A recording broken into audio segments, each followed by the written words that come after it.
아까 이제 당대표를 꼭 이번에 김민석 의원을 좀 당대표로 만들어 달라. 그게 대통령님을 돕는 가장 중요한 일이다라고 이제 제가 말씀을 드렸는데, 김민석 의원이 뭐 되긴 될 것 같아요. 이따 뭐 여론조사도 소개를 해드리겠지만은 김민석 의원하고 송영길 의원의 그 지지율을 합치면은 지금 뭐 60%가 넘어가는 상황이고, 예, 뭐 60%가 넘어가는 상황이기 때문에 정청래가 이걸 뒤집기가 어렵죠. 예, 그리고 이미 정청래는 그냥 털레반 30%, 여기에서 더 이상 확장성이 없어요.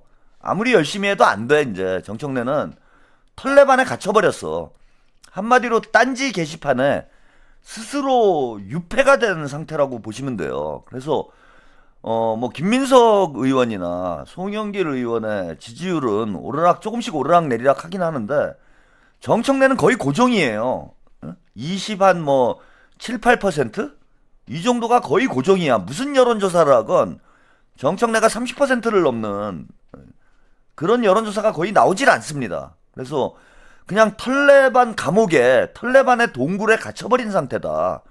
근데 30% 가지고는 당대표가 될 수가 없잖아요. 뭐 결선투표제까지 있기 때문에 30% 가지고는 절대 당대표가 될 수가 없다. 그런 면에서 볼 때는 저는 김민석 의원이 거의 뭐 승리의 뭐 8분 응선, 9분 응선까지 지금 도달을 한 상태라고 그렇게 판세 분석은 하는데, 문제는 뭐냐 하면은 압도적으로 눌러놔야 돼요. 압도적으로 눌러놔야 된다. 안 그렇고 이게, 야, 우리가 다시 한번 뭐 재기를 할 수 있겠다. 다음 당대표 선거에는 한번 다시 도전을 해볼 수 있겠다. 뭐 총선 때는 우리가 얼마든지 경쟁이 가능하다. 이런 생각을 심어주게 되면, 그러니까 엇비슷하게 나오게 되면은 이게 김민석 의원이 당대표가 되더라도 계속해서 이제 털레반들이 또 뭐 문조털레유가 김민석 당대표 체제를 흔드는 이런 짓을 계속 하게 될 거라는 겁니다. 그래서 저는 최소 김민석과 송영길을 합쳐서 70%가 넘어야 된다. 그래서 이런 결과가 나오면 제일 좋을 것 같아요. 김민석 1차에서 김민석 의원이 50%를 넘고 송영길 의원이 2위를 하고, 이런 결과가 나와야 된다. 그러면은 너무 많이 나와야 되는데. 예. 그러니까 김민석이 결선 없이 과반을 득표를 하고 송영길이 2위를 해서 완전히 재기불능 상태를 만들어 버려야 돼요. 이게 친문 진영이 허튼 생각을 못하도록 완전히 압도적으로 눌러놔야 된다.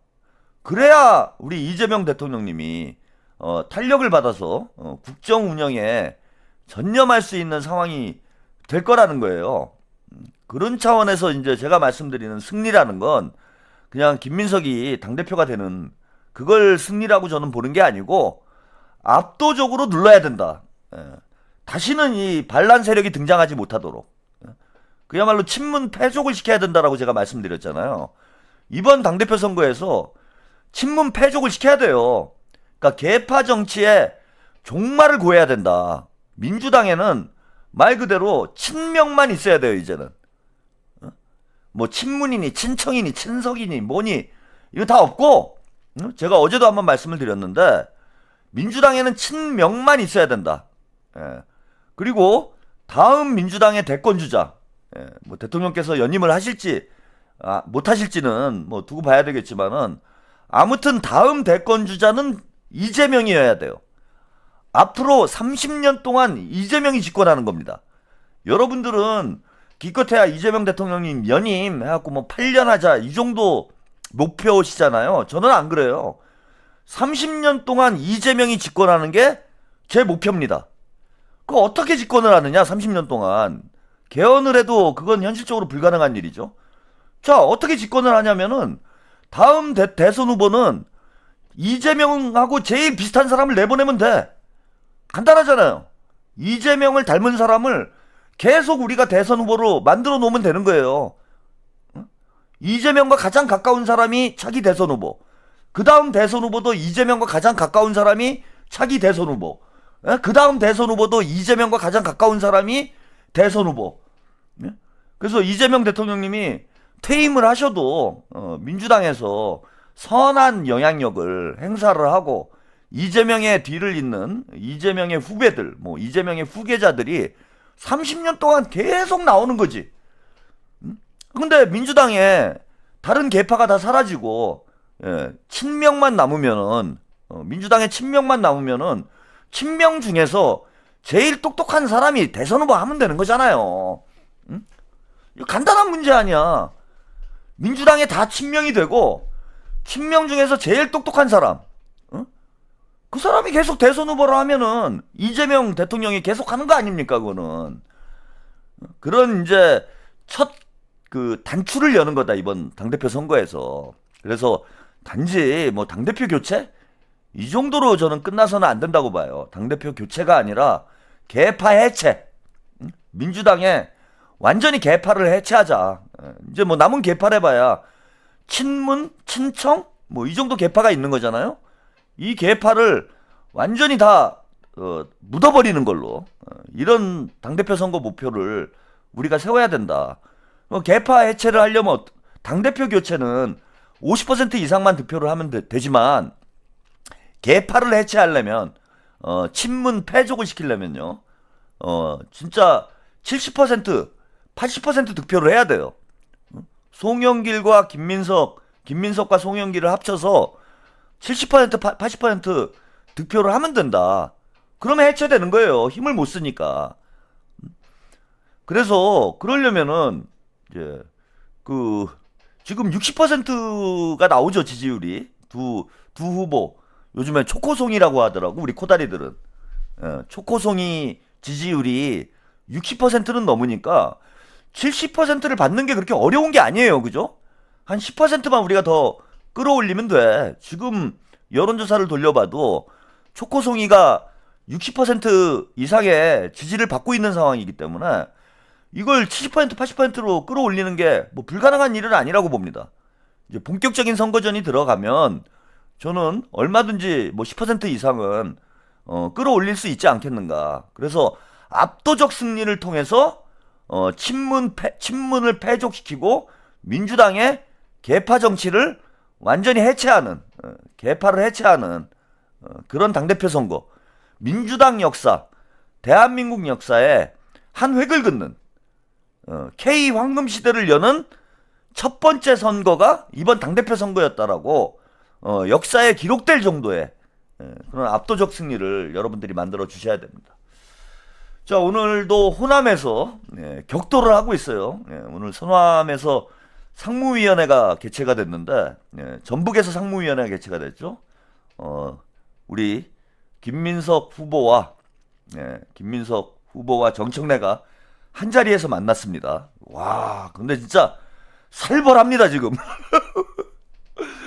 야, 이게 뭐 이제 진짜 좀 제가 정치평론을 하는 맛이 난다고나 할까요? 이게 이제 무림의 고수가 등판을 하니까, 야, 이게 벌써 무공이 남달라. 칼이 날아가는 게, 칼 지나가는 소리가 그냥 진짜 휙휙, 홍콩 막 무협영화, 중국 무협영화 같은 거 보면은 막 휙휙휙 막 주먹 날릴 때 바람 소리 나잖아요. 야, 이런 것처럼, 이게 합을 하나하나 할 때마다 뭐 살벌합니다. 그래서 오늘 정청래와 김민석 의원이 김민석 후보가 전북에서 일합을 겨뤘는데요. 이거 진짜 살벌합니다. 요 뉴스 영상 보시고 이야기 이어가겠습니다. 김민석, 송영길, 정청래 새 당권 주자들이 일제히 호남을 찾았습니다. 만나서는 웃었습니다. 하지만 당 지지율 하락의 책임, 전당대회 룰 등을 놓고 치열한 신경전을 벌였습니다. 김필중 기자입니다. 어깨를 만지고 웃는 얼굴로 악수도 하고 잠시 말도 섞습니다. 하지만 곧 등을 돌리고 앉아 다른 곳을 쳐다봅니다. 민주당 정북도당을 찾은 김민석 전 총리와 정청래 전 대표입니다. 제일 신경 쓴 것이 새만금의 현대차 투자입니다. 속도를 내는데 일정하게는 저의 노력도 가장 어려운 선거였지만 가장 크게 이겼습니다. 호남 표심 잡기에 나서며 상대를 향해 날도 세웠습니다. 내일 모레 선거를 치르면 총선에서 우리가 안정적으로 승리할 수 있을까 하는 걱정이 있는 거죠. 김 전 총리는 기존 리더십으로는 이기는 민주당이 될 수 없다고 했고 정 전 대표는 대표일 때 당 지지율이 높았다고 반박했습니다. 여러분 기억하시겠지만 45% 안팎 그리고 50%를 넘은 적도 있는 것 같고요. 그래서 민주당 역사상 가장 높은 지지율입니다. 광주를 찾은 송영길 전 대표는 지방선거 책임론을 재차 꺼내들었습니다. 안 그래도 치열한 신경전, 이르면 오늘 밤 결정될 당대표 선출 방식은 뇌관이 될 걸로 보입니다. 앞서 전당대회 준비위원회는 선호투표제 방식을 결정했습니다. 친청계가 당원당규 위반이라고 반발했습니다. 한민수 의원은 선호투표제로 결정날 경우 법적 쟁송 가능성이 있다고까지 했습니다. 민주당 당원 66조엔 당대표는 과반수의 득표를 얻어야 하고 결선투표 등의 구체적인 방식은 전준위에서 정한다고 돼 있습니다. 해석과 주장이 갈리는데 지도부가 어떤 결론을 내리든 적자는 여진이 예상됩니다. 네, 뭐 요즘 말로 현피 뜬다고 그러죠. 예. 예, 오프라인에서 드디어 요즘 이제 뭐 설전이 치열하지 않습니까? 뭐 자기 정치 논쟁부터 해서 뭐 계엄, 표결 또 불참 문제까지 해서 뭐 네거티브 안 하겠다고 하지만 온갖 네거티브가 지금 난무를 하고 있는 이런 치열한 상황인데 처음 이제 만난 거예요. 그 이후로 김민석 의원하고 정청래가 이제 처음 만났는데 분위기 살벌하죠. 근데 뉴스 영상에서는 저 살벌한 내용이 다 소개가 안 됐어요. 제가 보니까 그래도 뭐 지상파 뉴스여서 그런지 그 김민석 의원이나 정청래 의원이 한 발언 중에 조금 뭐 부드러운 내용만 소개가 됐더라고. 근데 오늘 뭐 김민석 의원이 면전에서 정청래 면전에서 와 거의 뭐 반명이다 뭐 이런 정도의 발언이 나왔어요. 뭐 정청래를 지칭한 건 아니지만 뭐 누가 들어도 정청래를 얘기하는 뭐 이런 내용이 아닌가라는 걸 유추를 할 수 있을 정도의 언급을 하면서 이게 뭐 자기 정치하면 반명이다 이런 얘기를 했습니다. 그러니까 뭐 정청래도 좀 약이 올랐더라고요. 약이 올라가지고 본인 지지율이 45%, 55% 역대 최고 지지율이었는데 무슨 지지율이 떨어졌냐 이러고 반론을 하는데 아니 그 높았을 때도 있겠지. 근데 중요한 건 선거 결과잖아요. 응? 여론조사가 높은 게 중요해? 서울에서 졌잖아.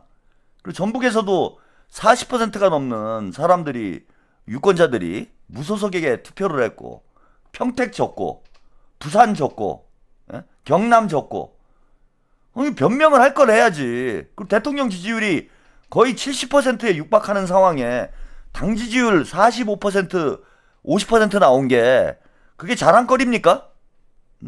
대통령 지지율과 거의 뭐 대동송이한 이런 지지율을 만들도록 노력을 했어야 되는데 그냥 대통령 지지율에 숟가락 얹고 탱자 하다가 지방선거 말아먹고 그걸 변명이라고 하고 있어요.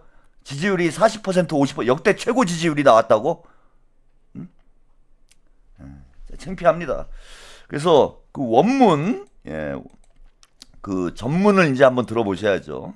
김민석 의원이 정청래를 면전에서 완전히 뭉개버리는 그 연설 영상을 일단 함께 보시고 가겠습니다. 아주 뭐 시원시원합니다. 제가 그 김민석 우습게 보면 안 된다 그 말씀 드렸잖아요. 김민석이 만만한 사람 아니다. 뭐 이분이 이제 총리를 하는 동안에 좀 점잖은 이런 젠틀한 모습을 보여주다 보니까 우리 이제 유권자들이나 당원 여러분들이 김민석은 좀 뭐 유약한 거 아니야? 너무 점잖은 거 아니야? 뭐 이렇게 이제 평가하시는 분들이 많았어요. 근데 뭐 이거 반복되는 얘기긴 하지만 이미 뭐 30대 때부터 날아다니던 사람인데 뭐 이재명 대통령님이 행정 천재다 뭐 이렇게 우리가 평가를 할 수 있으면 뭐 김민석은 뭐 정치 천재인 거죠.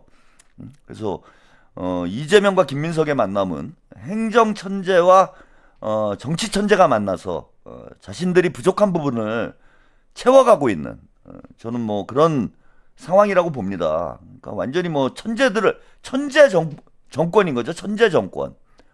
그래서 그 만만히 보고 덤벼들었다가 김어준이 그냥 뭐 영혼까지 다 털리지 않았습니까? 진짜 요즘 장마철인데 장마철에 먼지나게 쳐맞는다라는 이 말이 그냥 가슴에 와닿을 정도로 김어준이 거의 뭐 20-30분 동안 처절하게 김민석한테 쥐어터지는 이런 영상을 우리가 며칠 전에 봤는데 그걸 보고도 뭐 딴지 애들은 그 정신승리를 하고 있더라고. 예.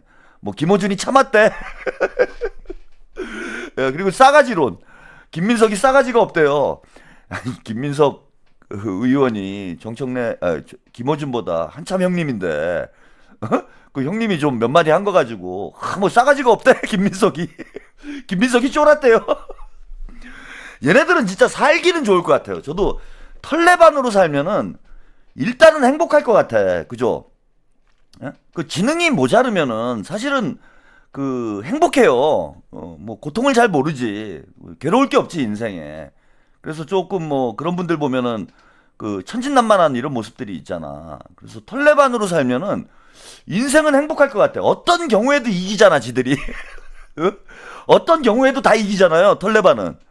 아, 우리도 털레반을 할 걸. 너무 이게 고등 생명체로, 지적 생명체로 살려다 보니까 인생이 피곤해, 우리가. 그죠? 에?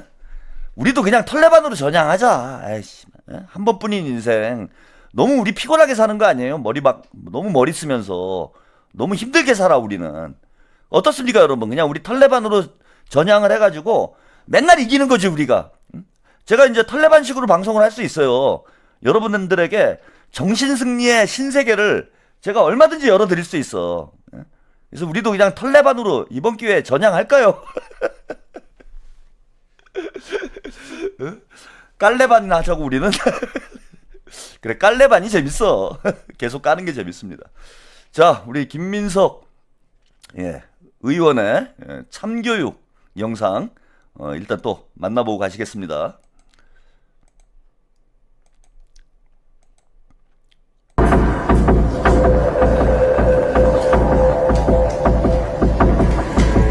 오늘 아침에 어떤 신문을 보면서 제가 제 이름의 뒷자리에 따라서 무슨 뭐 의원들 가운데 무슨 친석 뭐 이렇게 구분한 걸 봤는데 제가 그걸 보고 웃었습니다. 지금 그런 것은 아무 의미가 없습니다. 지금은 자기 정치를 할 시간도 아니고 또 대선의 시기도 아닙니다.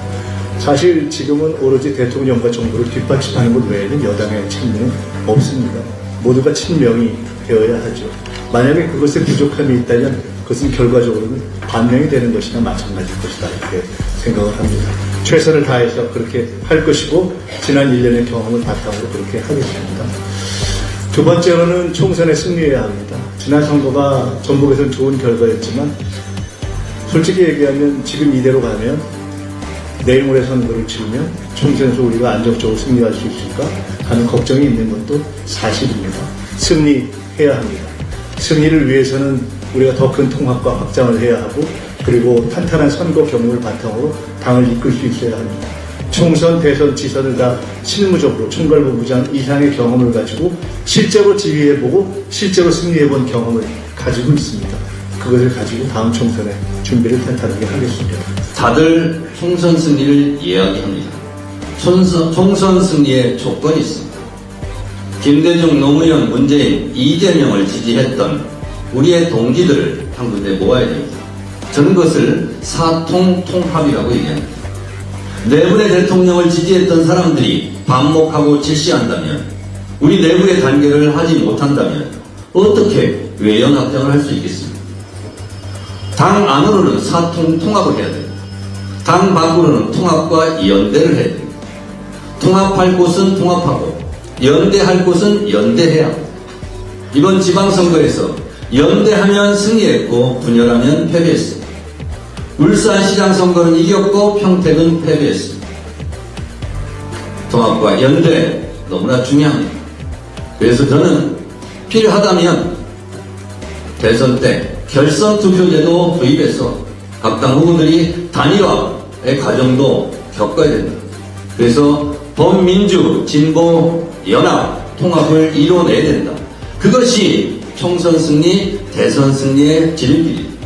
그것은 한 번도 당을 떠난 적이 없고 억울한 컷오프 냈어도 당을 위해서 헌신했고 독거유세단을 만들어서 전국을 지원유세 다녔던 제가 적임자라 저는 그렇게 생각합니다. 마지막 보안수사권 전면 폐지.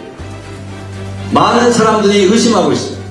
누가 당대표가 돼야 그것을 할 수 있는지, 그것은 말이 아니라 지난 1년의 지난한 과정을 보면 알 수 있지 않을까.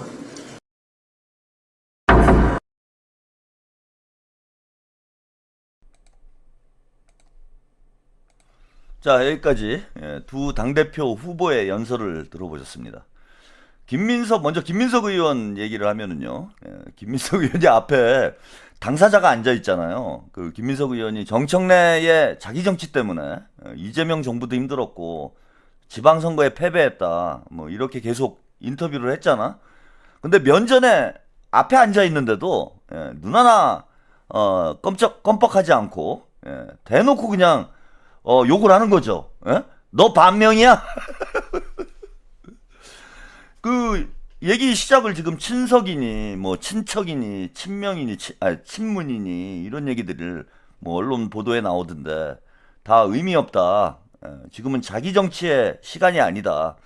오직 오직 이재명 정부의 성공을 위해서 당 안에는 친명만 있어야 한다. 그리고 자기 정치를 하는 사람들은 반명이다. 정청래도 반명이야 임마. 아, 뭐 살벌하잖아요. 그죠? 이게 이제 그 김민석 의원이 인터뷰에서 그런 얘기를 하더라고요.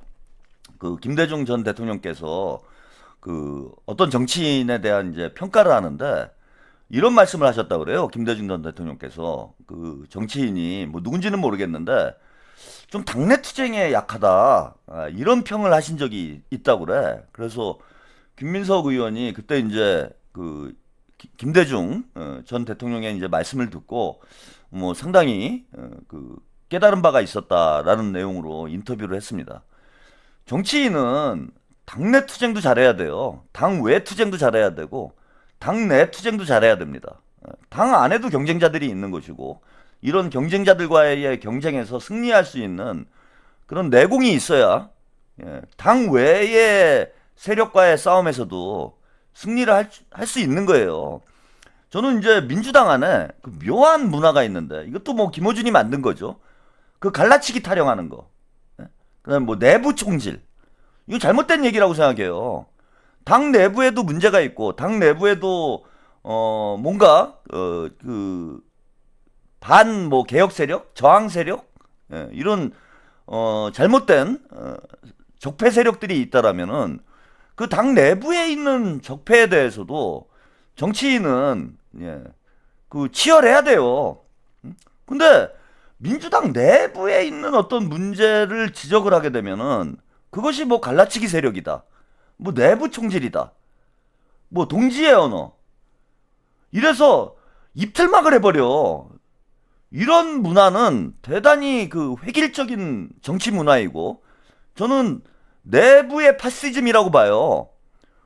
당 내에서의 비판과 토론이 사라지게 되면은 당 내의 기득권 세력들이 계속해서 당을 주도할 수밖에 없는 상황이 벌어질 수밖에 없잖아요. 최근에 친문 세력들이 약화되고 있는 이유가 뭡니까, 여러분?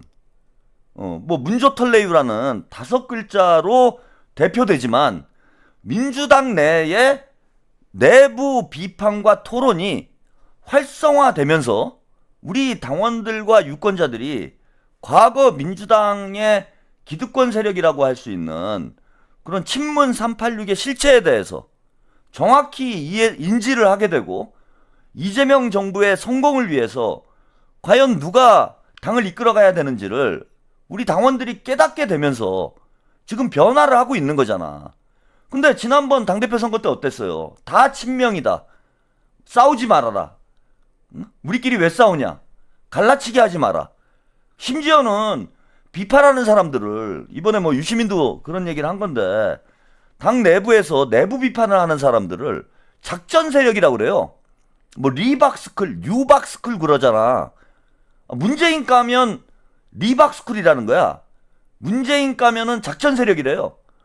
유시민은 심지어 뭐 철거 전문가, 용역 평론가, 촉법 평론가 이런 얘기를 하면서 마치 문재인을 비판하고 친문 세력을 비판하는 그러한 평론가들이나 정치인들이 외부의 세력과 연관이 된 마치 무슨 뭐 간첩 집단처럼 그렇게 묘사를 하잖아 이게. 그래서 내부 비판을 차단을 하게 되면 이전에 기득권을 쥐고 있었던 그런 세력들이 계속 기득권을 유지할 수 있는 상황이 되는 거잖아요. 그건 이런 것과 비슷한 얘기예요. 윤석열이 우리 다수 대중의 다수 유권자들의 지지를 받아가지고 대통령이 됐는데 대통령을 비판하면 되느냐? 대통령을 비판하는 자들은 예전엔 그랬잖아 진짜. 제가 학생운동할 때 80년대 90년대 때 그 정부를 비판하면은 그 뭐 간첩으로 몰고 뭐 정부를 비판하면 뭘 불순 세력이라고 그러고 그러면은 유시민이나 김어준의 논리를 그대로 적용을 하면은 아니 우리 국민 다수가 뽑은 대통령인데 그걸 비판하면 됩니까? 그거는 북한이나 외부의 반정부 세력과 연결된 간첩 아니에요, 간첩? 그런 논리랑 똑같은 거잖아요. 문재인이나 친문 세력들을 비판하지 말라는 논리나 국민들이 뽑은 대통령을 비판하지 말라는 논리나 그리고 대통령을 비판하거나 내부의 어떤 기득권 세력들을 비판하는 걸 이걸 무슨 공작 세력이다 이렇게 얘기하는 거는 과거에 보수 정권들이 군사 독재 정권이 반정부 세력을 뭐 야당을 간첩으로 몰든 거하고 똑같은 거잖아요. 좌익 용공 세력으로 모는 거하고 똑같은 거잖아. 똑같은 짓을 하는 거예요 지금. 그러니까 제가 여러분 보시면은 털레반하고 태극기 부대가 점점 일체화돼요. 점점 일체화돼. 점점 일체화되고 있잖아. 우리가 볼 때는 정신이 멀쩡한 사람들이 보면은 태극기 부대하고 털레반하고 구분하기가 힘들어요 이제는. 논리가 똑같아. 하는 짓이 똑같다고. 자기들을 비판하면은 다 무슨 뭐 간첩으로 모는 이런 논리가 이런 거의 뭐 이분법적 세계관, 그 초딩의 논리 이게 똑같잖아요. 전혀 다를 바가 없어요. 전혀 다를 게 없어. 그래서 당이 그죠? 모든 비판은 허용이 돼야 돼요. 예전에 이제 68혁명이라고 그러죠. 그 유럽에서 60년대에 대규모 학생 시위가 벌어져가지고 유럽 사회를 한번 뭐 시끄럽게 했던 그런 사건이 있었습니다. 그걸 이제 68년도에 그런 사건이 벌어져가지고 68혁명이라고 해요. 그 68혁명의 슬로건이 지금 정확히 제가 기억을 안 나는데 아무튼 68혁명의 슬로건이 금지하는 것을 금지하라. 뭐 이런 슬로건이었어. 금지하는 것을 금지하라. 모든 비판, 모든 논쟁, 모든 사상, 모든 이념에 대해서 허용하라는 거지. 완전한 뭐 사상의 자유, 비판의 자유, 이런 걸 내걸고 학생운동 격렬한 아주 학생운동이 벌어졌던 그런 시기가 있었는데 지금 민주당의 상태가 그런 상황인 것 같아요. 저는 우리가 금지하는 것을 금지해야 되는 거야. 비판을 금지하는 것을 비판해야 되는 거예요. 아니 자유민주주의 국가에서 뭐 문재인이라고 비판 못합니까? 저는 뭐 이런 말씀 드리긴 돌아가신 분에 대해서 이런 말씀 드리긴 그렇지만은 노무현 대통령도 비판할 수 있는 거예요. 왜 비판 못해? 노무현 대통령은 돌아가신 분들은 비판하면 안 되는 거예요? 그러면은 우리가 역사 공부를 할 필요가 없네. 그죠? 뭐 세조 최근에 왕과 사는 남자가 그 인기를 끌었는데 그 세조도 까면 안 되겠네. 그죠? 뭐 돌아가신 분을 왜 까? 우리가 이제 와가지고 노무현 대통령도 비판할 수 있는 거고 김대중 대통령도 비판할 수 있는 거예요. 그런데 하물며 문재인은 아니 문재인을 까면 왜 안 되는 거야? 아니 민주당의 정치적 수준이 이거밖에 안 됩니까? 민주당 아까 사통통합 얘기하잖아요. 사통통합이라는 말도 저는 웃겨. 아니 다 민주당 대통령인데 민주당 대통령들끼리 뭘 통합을 합니까? 그러니까 정청래가 사통통합이라는 단어를 쓰는 건 무슨 전제가 있는 거냐면은 한마디로 문재인 까지 말라는 거잖아. 그러지 않나요? 지금 민주당 지지자들 중에서 뭐 노무현 대통령을 까는 사람이 있습니까? 김대중 대통령을 까는 사람이 있어요. 뭐 이재명 대통령도 마찬가지고. 지금 욕먹는 사람은 문재인밖에 없잖아. 그러니까 문재인 까지 말란 얘기인 거 아니에요. 사통통합이란 얘기가. 솔직히 문재인 빼놓고 다 좋아하잖아. 예? 지금 약간 그게 문제인 거 아니에요. 민주당 털레반들 빼고 다수의 지금 민주당 지지자들이 특히 뉴 이재명이라는 새로운 유권자들이 뭐 김대중 대통령이나 노무현 대통령에 대해서 큰 불만이 없어요.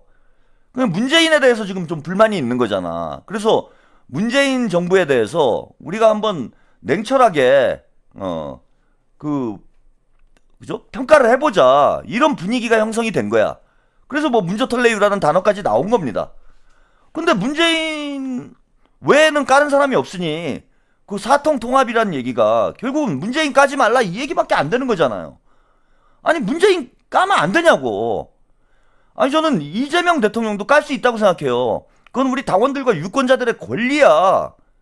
아니 이재명 대통령도 잘못하면은 까야지. 잘못하는데도 제가 이재명 대통령님 만세를 부르겠습니까? 지금까지는 대통령님이 잘하고 있으니까 우리가 더 힘을 실어드리고 이재명 정부가 더 많은 일을 할 수 있도록 응원을 해주고 이러는 거지. 아니 이재명 대통령님이 막상 우리가 뽑아놨더니 문재인처럼 지지율 관리나 하고 눈치나 보고 개혁을 차일피일 미루고 이러면 까지. 안 까겠어요? 그리고 문재인은 왜 까면 안 되냐고. 그리고 문재인은 까여야 될 사람이야. 응? 긍정적 평가를 해야 될 대통령이 아니에요. 왜냐? 정권을 뺏겼잖아. 아니 잘했으면 정권을 뺏기냐고. 못한 부분이 더 많으니까 정권을 뺏긴 거 아니에요. 아니 문재인이 너무 잘했어. 그래서 우리 국민들이 압도적으로 문재인을 지지해. 그러면 정권을 뺏기겠냐고. 안 뺏기지. 아니 그럼 정권을 뺏겼으면은 평가를 해야 될 거 아니야. 우리가 뭐 어디가 잘못돼가지고 무엇이 부족해서 선거를 진 건지 그걸 평가를 해봐야 될 거 아니야. 그래야 다음에 집권했을 때 그런 실책을 반복하지 않을 거 아니에요. 아니 그 이번 지방선거도 마찬가지예요. 김민석 의원이 이번 지방선거를 패배라고 평가를 하면서 과연 무엇이 문제였는가. 이미 이재명 정부와 이재명 대통령과 김민석 의원은 저는 이번 지방선거 패배 이유를 분석을 다 끝냈다라고 봐요. 분석을 다 끝냈어. 그래서 2030에 집중하겠다라는 방향성이 나온 거예요, 벌써. 이번 지방선거에 왜 졌는가? 2030 유권자들이 등을 돌렸기 때문에 지방선거에 진 거예요. 그 2030 유권자들이 왜 등을 돌렸는가? 한마디로 말씀드리면 친문들이 설쳐가지고 이렇게 된 거야. 친문들이. 조국 설치고 정청래 설치고 이러니까 자연스럽게 문재인이 오버랩이 되지. 그러면서 문재인 정부 5년의 기억이 다시 되살아난 거예요. 정청래하고 조국하고 설치는 바람에. 그래서 2030이 문재인 친문 386과 문재인과 친문 386과 민주당에 대해서 거부감을 가지고 있다라는 게 이번 지방선거를 통해서 확인이 된 거야. 그러면 이걸 극복을 해야 되잖아요. 우리가 앞으로 집권을 하려면. 문재인의 민주당하고 결별을 해야 되는 거야. 청산을 해야 되는 거예요. 친문 386들을. 그래야 다음 총선 때 이길 거잖아. 근데 정부하고 김민석 의원은 이런 벌써 평가를 끝내고 향후 지금 전략까지 세우고 있는 상황이에요. 전략까지. 그래서 나온 얘기가 뭡니까? 이재명 대통령께서 구조적 다수라는 표현이 나왔잖아. 구조적 다수라는 전략이 새롭게 나온 거예요. 구조적 다수를 만들어야 된다. 구조적 다수를 어떻게 만들 것이냐.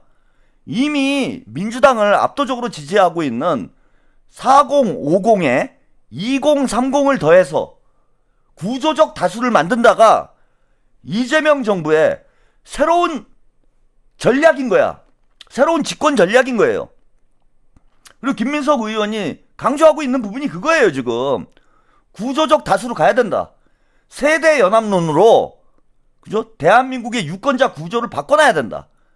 그러려면 2030의 마음을 잡아야 되는데, 2030의 마음을 잡으려면 조국 당하고 거리를 둬야 된다라는 거야. 친문 세력하고 거리를 둬야 된다라는 거예요. 자기 정치 세력들과 계파 정치와 거리를 둬야 된다라는 거야. 그래서 김민석 의원이 세게 얘기한 거예요. 당내 투쟁, 아까 말씀드렸던 김대중 전 대통령께서 저 정치인은 당내 투쟁이 약하다라는 지적을, 자, 김민석 의원이, 그죠? 현실로 보여주고 있는 거야. 당내 투쟁을 하는 거예요. 정청래랑 싸우는 게 아니에요. 당내 노선 투쟁을 하는 거야, 지금. 계파 정치, 자기 정치, 이런 짓을 하는 건 반명이다, 이거 반명. 이재명 대통령의 뜻과는 거리가 멀다. 본인은 자기 정치에 관심 없다. 오직 눈앞에 있는 과제, 이재명 정부의 성공을 위해서 열심히 뛸 뿐이다. 그런데 잘 보세요, 정청래. 야, 나 지지율 높았어. 선거를 졌는데 한다는 얘기가 나 지지율 높았어. 45%, 50% 나왔는데 내가 뭘 잘못했어? 졌는데 잘못한지를 몰라요. 그죠? 이게 털레반 정신세계 아니야. 털레반의 정신승리. 졌다라는 얘기를 안 하잖아. 그 안 하는 이유가 뭡니까? 졌다라는 이유. 졌다라고 얘기를 하면 자기가 책임을 져야 되니까. 즉 자기의 계파의 이익 때문에, 자기의 이익, 자기의 정치적 이익 때문에 현실을 외면하는 거예요. 우리 유권자들이 이번 지방선거에서 민주당에 경고장을 던진 거예요. 응? 옐로우 카드를 꺼냈잖아. 너 임마 자꾸 그러면 퇴장이야? 라고 유권자들이 옐로우 카드를 꺼냈어. 특히 2030 유권자들이 니네 저기 계엄 탄핵으로 대통령이 됐지만은 너 예전에 하던 짓하고 똑같은 짓 하면 니네 퇴장이야. 이번에는 경고할 테니까 다음 총선 때까지 민주당을 잘 혁신을 해. 이러면서 경고장을 딱 던졌어. 그런데 선수잖아요, 정청래가. 선수가, 야, 나한테 왜 경고를 줘? 이거 심판이 편파네? 심판이 이거, 승부 조작하네? 야, 내가 뭘 잘못했어? 나 이겼어. 이러고 있는 거야. 막 대들고 있는 거예요, 지금 심판한테, 선수가. 내가 뭘 잘못했어, 내가. 응? 이번 지방선거 이겼잖아. 뭐 서울 하나 진 거 가지고 왜 나한테 졌다고 그래? 아니, 경고를 했는데 그걸 못 알아들으면 유권자들이 뭐라고 생각을 하겠습니까? 그냥 옐로카드 레드카드 나오는 거지, 이제는. 완전 홍명보 아니에요, 진짜로. 아니, 배째라 아니에요, 지금 경고장이 나왔는데 내가 왜 경고야? 나 잘했는데, 나 잘 뛰었는데 왜 나한테 경고를 줘? 나 지지율도 높았고, 선거도 다 이겼는데, 응? 선거도 이겼대잖아. 그러니까 이게 신호를 줘도 알아듣지를 못하면은 퇴장을 시키는 수밖에 없는 거지, 이거는.